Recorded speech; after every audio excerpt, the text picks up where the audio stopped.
Hi, this is Mark Laux, Extension Wheat Scientist at The Ohio State University. And in this video, I'm presenting an overview of our research on characterizing herbicide resistance in Ohio water hemp populations. Water hemp's now evolved resistance to herbicides from 7 site of action families, and multiple resistance is the norm. Um, Multiple resistance can occur to from 3 up to 6 or 7 herbicide sites of action now.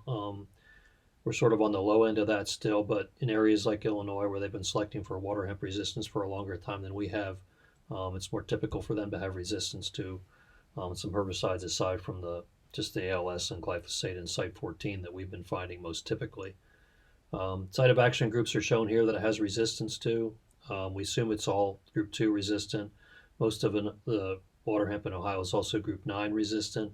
And then group 14 is pretty common as well. And we're starting to screen, as I'll show you here in a bit, we're starting to screen for resistance to some of the other herbicides. Some of this resistance is due to a mutation that confers resistance to a single site of action, like ALS inhibitors and glyphosate. And then what's increasingly being found in other parts of the Midwest is resistance, where multiple resistance and multiple sites of action occurs from a mutation, a single mutation that confers resistance for a mechanism that's able to metabolize and activate herbicides from multiple sites of action, which starts to get a little bit scarier. We started screening in 2016. We had 18 populations. Again, we're assuming it's all ALS resistant. We had 100% of the populations glyphosate resistant, and then 28% were site 14 resistant, where we were using Famecivin or Flexstar as our test, and those were also resistant to the other 2 sites of action. So we had 28% of the populations that had 3-way resistance. We also found some resistance to atrazine, but not to metribuzin, which is interesting. In 2017, which isn't shown on here, we had a project with a company where they did the molecular test to determine site 14 herb resistance in samples from fields that had where the plants had actually survived application of Flexstar or Cobra, Famecivin or Cobra, and what we found there was 10 of the 13 fields we did have site 14 resistance, and then we assumed those were always also glyphosate resistant. In 2018, we only had 8 populations. And most of these were glyphosate resistant, site 9 there at 87%, and then depending on the Famecivin rate, we considered 25 to 50% of them to be resistant to site 14 herbicides as well, and those were the ones that had 3-way resistance.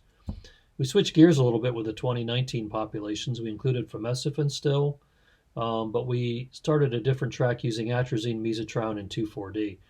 We do get questions about dicamba and glufosinate. We're actually part of a regional project where we're submitting populations, and those are being screened by either Missouri or Purdue to look for those types of resistance. And so far, that project hasn't found any, although dicamba resistance in water hemp has been confirmed in some other research. So the other thing about these herbicides is there are some populations, again, as I just mentioned, in Illinois that have where one mechanism conferred resistance to atrazine, mesotrophin, and 2,4-D. And so we included those here to start to look to see if that mechanism is starting to show up in our populations. And we found variable response among the 19 populations. Some were very well controlled, some intermediate, and then some we considered resistant because we had less than 50% of the plants dead when we're using percent mortality here as our indicator. If you look at a couple things here at the use rate, what we consider to be a use rate, we had populations also that we consider to be resistant in the range of 6 to 21% of the populations. And then if you look at the 2,4-D here, I think the use rate of 1 pound, which is the use rate in a lot of field applications, or can be, we were down only at 16% sensitive, and most of the populations fell in the 50 to 80%. So I'm not sure that rate was actually high enough for the greenhouse to be considered a use rate. But regardless, we had variability among populations. And if you look at the 4x rate, again, the indicator here is that we had plants surviving a 4x rate in the 50 to 80% category for all these herbicides except for Famecivin, where we had some that we consider to be truly resistant. So again, we've have variable response among populations. We assume we would have to test for heritability and some other things, but we assume this is an evolved response over time in these fields due to selection. And again, we haven't used a lot of 2,4-D for control of water hemp, because we haven't been able to use it post-emergence, especially in soybeans until the last year or so. But there's 2,4-D variability in response to 2,4-D showing up here, and that could be an indicator that that is due to the mechanism that also confers resistance to atrazine and mesotrione. We also screened for using S-metolachlor in a pre-emergent screen, S-metolachlor being one of the group 15 herbicides, and group 15 resistance is being found further west as well. We're putting a lot of selection pressure on those, both from pre-emergence use and post-emergence use. And so once you have group 15 resistance, it does cross over to metolachlor, acetochlor, pyroxasulfone, and dimethenamide, at least to some extent. We did again find variability among populations, and again, based on our soil media and how we did this, it looked like the 1.5 pound rate probably wasn't a true use rate. Most of our populations fell in the 50 to 80% category at 84%, but we had some control better than that at 14 days. And some that we considered to be less than 50% control. And then if you looked at the 4X rate, we still had some for which we were getting less than only 50 to 80% control. So whether we consider this resistance or not, we would have to collect seed from survivors and run it through a dose response and do some more work with it, really. But what that looks like here is you can see one of our most populations essentially sensitive to everything, population 2. On the left, being well controlled at 1X and 4X rate, even though we had a lower population emerge period, even in the untreated. And then also at the population number 7, which had loss of sensitivity to all the herbicides we used. And you can see plants coming in through even the 4X rate, although it's, again, a higher population. Just to show you some of the variability within a relatively small area. So here's 2 populations from Darke County. And again, population 2 was sensitive to everything. Even at the 1X rate, we had 95 to 100% control with a foliar applied herbicides and a metolachlor at 80%, which was over, and that bumped to 99 at the 4X rate versus population 7, which at the 1X rate was not well controlled by anything in the range of about 50% control or 20% for the metolachlor. And even at the higher rate, we still had some issues with fomesafen and atrazine and metolachlor. And again, that population and the fact that it has resistance to all those herbicides, that may be an indicative of a mechanism that codes for multiple resistance to multiple sites of action.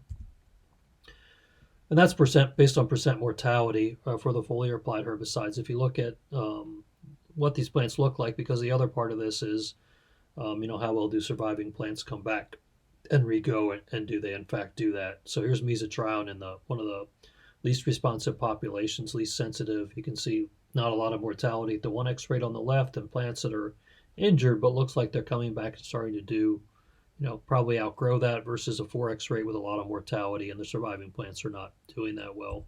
If you go to atrazine, you can see our survivors there up to the 4X rate, the 6 pounds. Actually, once they come through that, they're doing fine. We still had more mortality there, but the survivors are coming through and starting to take off pretty well. 2,4-D is a little bit harder to judge because we have plants that are bent over and still green, and it looks like they're starting to do okay at the 1X rate, more mortality, and a couple plants that look like that at the 4X rate, but it's a little bit hard to tell what they're going to do. Usually for something like a mare's tail plant, once we see this type of survival, we know it's going to come back and do okay. And again, we did have variation among populations. So the population number 2, which was sensitive to everything, the 1 pound rate of 2,4-D annihilated it, versus population 7 on the right, where we had less mortality and surviving plants that look like they're going to come back and do okay. What this means for resistance, it has an impact on both residual herbicides and foliar applied herbicides. So this is just showing our ratings of residual herbicides for waterhemp control in soybeans. And you can see we have 5 that we rate an 8 or 8 plus, and then some we rate down below that. It includes a couple PPO inhibitors of flumioxazin and sulfentrazone, metribuzin, pyroxasulfone at the top, and then the other group 15 herbicides down below that in the 7 or 7 plus category. What happens when you get resistance to group 14 herbicides? The flumioxazin and sulfentrazone, which are group 14, become less effective and lose some of their longevity of control. So they're not ineffective per se, but they're not as good as they were in a non-resistant population. And so the number of herbicides we have up at the 8 or 8 plus category drops, and those drop into the 7 or 7 plus. Now, most of the time we have a premix or a tank mix that includes a couple of these herbicides, which does bump the control. And then if you go to a population that would have group 14 and group 15 resistance, you can see we start to lose our most effective options. And here I've dropped the acetonamides of group 15 out completely, although depending on the type of resistance, maybe they still have some activity, but you can see we start to really limit our residual options. And we're also including the group 15 herbicides in post-emergence applications for extended control water hemp after the post-application. And again, they would fall out of here, so you would lose your options to do that, which would tend to put more pressure on your foliar herbicides because of the need possibly to make a second post-emergence application. And if you look at some of our post-emergence situations, we really not focusing on what happens if you lose glufosinate or dicamba or 2,4-D, because that's probably starting to happen, or it may, but it really hasn't happened yet. But you can see if you look at our traits here, if we don't have any resistance except ALS, we're pretty reliant on PPO in both the non-GMO and the Roundup Ready along with glyphosate. And then we have a lot of other options across the board. Once we take out glyphosate as well, and I would say most of our populations fit in this category, at least, it throws all the control back on the site 14, the PPO herbicide and non-GMO and Roundup Ready, puts a lot of pressure on glufosinate, and then starts to put pressure on dicamba in the Extend as well. On the Enlist, you do have the option for 2,4-D and glufosinate, as well as in the Extendiflex to mix dicamba and glufosinate together possibly.